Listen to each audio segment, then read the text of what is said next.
السلام علیکم ورحمۃ اللہ وبرکاتہ۔ بسم اللہ الحمدللہ والصلاۃ والسلام علی رسول اللہ ومن تبعہ ووالاه وبعد۔ محترم ناظرین و سامعین، اسلامی بھائیوں، دوستوں، عزیزوں، ماؤں اور بہنوں، آؤ نبی کی نماز سیکھیں سیریز کے اس ویڈیو میں آج سترہ سے متعلق کچھ احکام ہم جانیں گے۔ ہم اب نماز کے شروع ہونے کے بہت قریب آتے جا رہے ہیں۔ ہو سکتا ہے کہ ایک دو ویڈیو کے بعد ہم نماز کا طریقہ جاننا شروع کر دیں۔ حضرات گرامی، شیطان مختلف طریقوں سے نمازی کے نماز کو خراب کرنے کی اور اس کی نماز میں وسوسے ڈالنے کی کوششیں کرتا ہے۔ اس لیے شیطان کے انہی وسوسوں سے بچانے کے لیے اللہ کے نبی صلی اللہ علیہ وسلم کی سنت سترے کی بھی رہی ہے۔ اللہ کے رسول صلی اللہ علیہ وسلم نے نمازی کو سترہ رکھنے کا حکم دیا ہے۔ آپ نے فرمایا، جب تم میں سے کوئی سترہ کی طرف نماز پڑھے تو اس کے قریب کھڑا ہو، کہیں شیطان اس پر اس کی نماز کو توڑ نہ دے۔ سنن ابی داؤد کی روایت ہے۔ لہٰذا سترہ بنانے میں کوئی کوتاہی نہیں برتنی چاہیے۔ عام طور سے ہم لوگ دیکھتے ہیں مسجدوں میں لوگ جہاں چاہتے ہیں وہیں کھڑے ہو کر سنتیں یا نوافل پڑھنے لگتے ہیں۔ کوشش کرنا چاہیے کہ کوئی پلر ہو، کوئی ستون ہو، کوئی کھمبا ہو، یا بہت سی مسجدوں میں اب سترے کا انتظام بھی کیا جانے لگا ہے، تو اس طرح کی چیز ہونی چاہیے۔ سترہ لاٹھی، برچھی، دیوار، ستون اور درخت سمیت کسی بھی آڑ بننے والی چیز کو بنایا جا سکتا ہے۔ یہ طول میں ہونا چاہیے، عرض میں نہیں، چوڑائی میں نہیں، طول لمبا ہونا چاہیے۔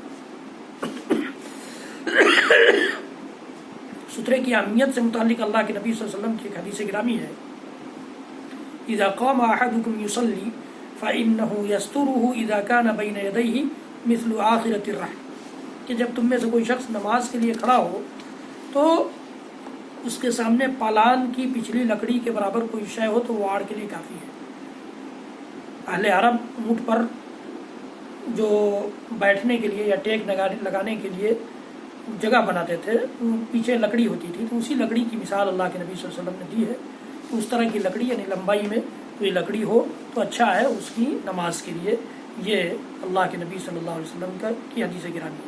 اسی طرح سے ایک حدیث ہے ابن خزیمہ وغیرہ کی، ابن حبان وغیرہ کی، جسے علامہ البانی وغیرہ نے صحیح قرار دیا ہے۔ فرمایا کہ لا تصلی الا الی سترہ، سترہ کے بغیر نماز ہی نہ پڑھو۔ تو سامنے سترہ رکھنا یہ افضل ہے، لیکن فرض نہیں ہے، کیونکہ رسول اللہ صلی اللہ علیہ وسلم سے بغیر سترہ کی نماز پڑھنا بھی ثابت ہے۔ حضرت عبداللہ بن عباس رضی اللہ تعالیٰ عنہما کی روایت ہے کہ ایک دفعہ میں اور بنو ہاشم کا ایک لڑکا گدھے پر سوار ہو کر رسول اللہ صلی اللہ علیہ وسلم کے پاس آئے اور آپ نماز پڑھا رہے تھے۔ ہم گدھے سے اترے اور اسے چرنے کے لیے چھوڑ دیا، پھر آپ کے ساتھ نماز میں شامل ہو گئے۔ ایک شخص نے پوچھا کہ آپ کے سامنے نیزہ تھا؟ تو انہوں نے فرمایا نہیں۔ مسند ابی اعلیٰ ہے کی روایت ہے۔ اس لیے سترے کے فائدے کیا ہیں، اس کا مقصد کیا ہے، اس کے اللہ کے رسول صلی اللہ علیہ وسلم نے فرمایا کہ اذا صلی احدکم الی سترۃ فلیدن منها فإن الشیطان یمر بینہ وبینہا، جیسا کہ پہلی ہی حدیث میں نے بیان کی ہے کہ جب تم میں سے کوئی شخص سترے کی طرف نماز پڑھے تو اس کے قریب رہے تاکہ شیطان اس کے درمیان اور اس کی نماز کے درمیان حائل نہ ہو جائے۔ آپ صلی اللہ علیہ وسلم نے ایک حدیث میں فرمایا کہ نمازی کے سامنے پالان کی پچھلی لکڑی کی مانند سترہ نہ ہو تو گدھا، بالغ عورت یا سیاہ کتا گزرنے سے نماز ٹوٹ جاتی ہے۔ سیاہ کتا شیطان ہے۔ اگر نمازی کے سامنے سترہ نہیں تو مذکورہ بالا تینوں چیزوں میں سے کسی ایک کے آگے سے گزرنے سے نماز ٹوٹ جائے گی۔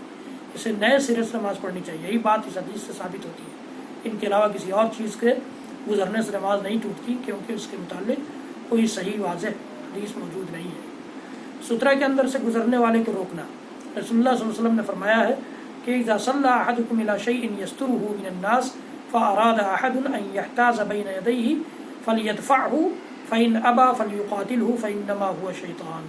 جب کوئی شخص کسی ایسی چیز کو سامنے رکھ کر نماز پڑھے جو اسے لوگوں سے بچائے، یعنی سترہ بنا لے کسی چیز کو، اور پھر بھی اس کے سترے اور اس آدمی، اس نمازی کے درمیان سے کوئی گزرنا چاہے تو وہ نمازی اسے روکے، نماز پڑھنے والا اسے روکے۔ اگر وہ باز نہ آئے تو اس سے لڑائی کرے، کیونکہ وہ شیطان ہے۔ اللہ کے نبی صلی اللہ علیہ وسلم کی حدیث گرامی ہے۔ یہ صحیح مسلم کی روایت ہے، صحیح بخاری کی بھی روایت ہے۔ سترہ کے پیچھے سے کسی کے گزرنے سے نقصان نہیں ہوتا۔ سترہ اگر ہم نے یہاں رکھ دیا، اب ادھر سے کوئی گزر رہا ہے تو اس سے کوئی فرق نہیں پڑتا۔ یہ بھی صحیح مسلم کی روایت ہے۔ سترے کی مقدار کیا ہو، کتنا اونچا ہونا چاہیے؟ اللہ کے رسول صلی اللہ علیہ وسلم سے نے جیسا کہ بتایا ہے وہ پالان کی لکڑی کی طرح سے پالان کے پچھلے حصے کی اونچائی کے برابر ہونا چاہیے، جیسا کہ صحیح مسلم کی روایت ہے۔ حضرت عطا یہ تابعی ہیں، فرماتے ہیں کہ پالان کی پچھلی لکڑی 1 ہاتھ یا اس سے کچھ بڑی ہوتی ہے، 1 ہاتھ یا اس سے کچھ بڑی ہوتی ہے، یعنی 1 ہاتھ کے برابر سترہ کافی ہے۔ سنن نبی داؤد میں یہ امام عطا کی یہ روایت موجود ہے۔ بیٹھے یا لیٹے شخص کے پیچھے نماز پڑھی جا سکتی ہے اور اس کی حرکت سے کوئی فرق نہیں پڑتا، جیسا کہ اماں عائشہ صدیقہ رضی اللہ تعالیٰ عنہ لیٹی ہوتی تھیں اور رسول اللہ صلی اللہ علیہ وسلم ان کے پیچھے نماز ادا فرماتے تھے۔ صحیح بخاری کی روایت ہے، صحیح مسلم کی روایت ہے۔ جانور ہے کوئی بندھا ہوا، اس کو بھی سترہ بنا سکتے ہیں، صحیح مسلم کی روایت ہے۔ جس روایت میں یہ ہے کہ اگر سترہ کے لیے کوئی چیز نہیں تو سامنے خط کھینچ لیا جائے، یہ ابن ماجہ وغیرہ کی روایت ہے، لیکن علامہ البانی رحمۃ اللہ علیہ جیسے محققین نے اس کو ضعیف قرار دیا ہے، تو خط سے کام نہیں چلے گا، کوئی سترہ بنایا جانا چاہیے۔ سترہ کتنے فاصلے پر ہونا چاہیے؟ سترہ سجدہ والی جگہ کے بالکل قریب ہونا چاہیے۔ سہل بن سعد رضی اللہ تعالیٰ عنہ کی جیسا کہ روایت ہے کہ اللہ کے رسول صلی اللہ علیہ وسلم کے مصلی اور دیوار کے درمیان صرف بکری گزرنے کی جگہ ہوتی تھی، تھوڑی سی جگہ ہونی چاہیے اور اس سے زیادہ جگہ نہیں ہونی چاہیے۔ مسجد میں سترہ کی ضرورت ہے یا نہیں؟ نماز کے لیے سترہ کی ضرورت ہے، سہارا ہو، مسجد ہو، سفر ہو، حضر ہو، فرض نماز ہو، نفل نماز ہو۔ حضرت سلمہ بن اکوع رضی اللہ تعالیٰ عنہ کی روایت ہے کہ ہمیشہ مسجد میں ایک ستون کے پیچھے وہ نماز پڑھتے تھے۔ کسی نے وجہ پوچھی تو انہوں نے کہا بلا شبہ میں دیکھتا تھا کہ نبی صلی اللہ علیہ وسلم یہاں نماز پڑھتے تھے۔ صحیح بخاری صحیح مسلم کی روایت ہے۔ عبداللہ بن عمر رضی اللہ تعالیٰ عنہ کی روایت ہے، اللہ کے رسول صلی اللہ علیہ وسلم عید والے دن نکلے اور سامنے برچھی گاڑنے کا حکم دیا، پھر اس کی طرف نماز پڑھائی اور لوگ آپ کے پیچھے تھے۔ آپ صلی اللہ علیہ وسلم سفر میں بھی ایسا ہی کرتے تھے۔ صحیح بخاری صحیح مسلم کی روایت ہے۔ بعض لوگ سترے کو بالکل اہمیت نہیں دیتے اور مسجد میں آگے جگہ ہونے کے باوجود پچھلی صفوں بلکہ دروازے پر جا کر کے نماز پڑھنے لگ جاتے ہیں۔ ہم لوگ آپ دیکھتے ہیں اپنی مسجدوں میں، یہ طریقہ صحیح نہیں ہے۔ اگلی صف میں یا کسی کونے میں یا کم از کم کسی کے گزرنے کی جگہ سے بچ کر کے نماز پڑھی جائے۔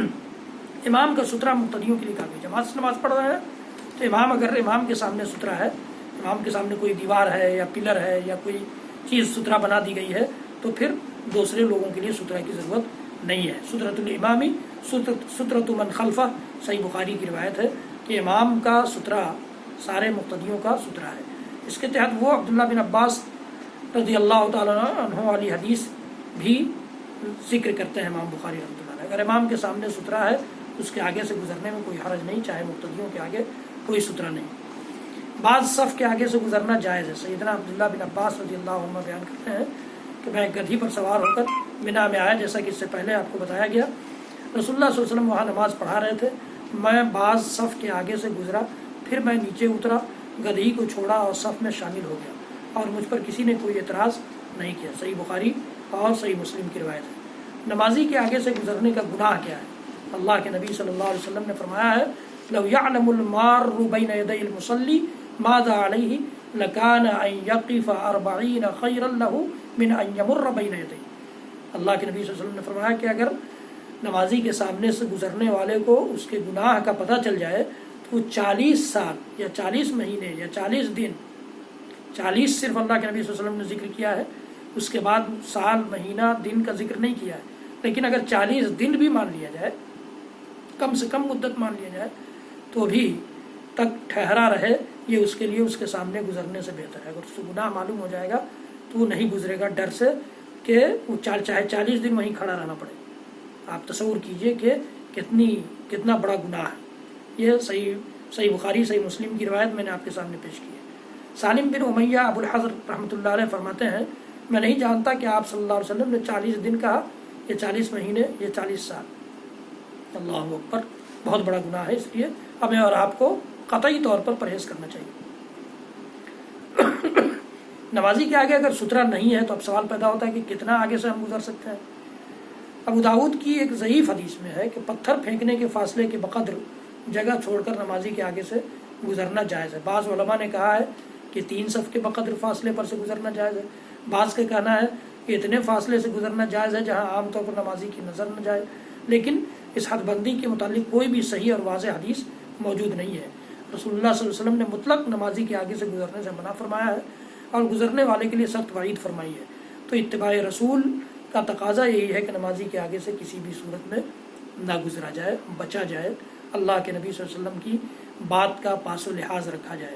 تو یہ سترے سے متعلق چند باتیں تھیں۔ اب انشاءاللہ العزیز آئندہ کے ویڈیو میں ہم نماز کے مسنون طریقے سیکھیں گے، کیسے نماز پڑھی جائے، کون سا رکن کیسے ادا کیا جائے، اس کی کیا نوعیت ہو، ہم جانیں گے۔ رب العالمین ہم سب کو کہنے سننے سے زیادہ عمل کی توفیق دے، اپنے نبی کی نماز سکھا دے اور پڑھا دے، اور اپنی نبی کی نماز کی جیسی نماز ہماری بنا دے۔ رب العالمین ہم سب کا حامی اور مددگار ہو۔ اس ویڈیو کو زیادہ سے زیادہ لوگوں تک پہنچائیں، میرے چینل کو سبسکرائب کریں، بیل آئیکن ضرور دبائیں، لائک بھی کریں۔ رب العالمین ہم سب کے لیے اس عمل کو نیکیوں میں اور حسنات میں شامل کر دے۔ صلی اللہ تعالی علی نبینا محمد وعلی آلہ وصحبہ وسلم۔ سبحان ربک رب العزۃ عما یصفون وسلام علی المرسلین والحمد للہ رب العالمین، والسلام علیکم ورحمۃ اللہ وبرکاتہ۔